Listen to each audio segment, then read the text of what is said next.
Cempasúchitl, or marigolds, are beautiful annual flowers native to the Americas that can easily incorporate into your garden.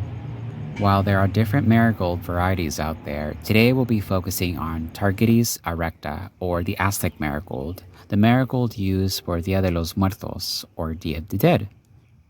Prime blooming season for these marigolds range from spring to the end of the fall season.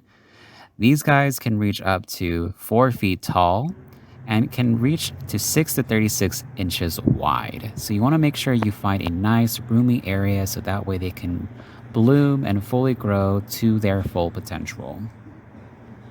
Their seeds look like little brooms, and you want to make sure you're careful when seeding these, making sure that the whole seed is inside the ground, about a quarter inch in soil when seeding them. It would be good to know what they look like so that way once they set seed, you'll know exactly what you're looking for and you'll have enough seeds for the next season. It takes about around 8 weeks from seed to flower for these to actually start producing. You want to make sure you plant them or transplant them once their true leaves are developed, and these are compound leaves with narrow ends, as opposed to the round embryonic leaves, which are the first set of leaves that set up. This will enable the seedling to have a better chance of survival and be more resilient once it's out in the field.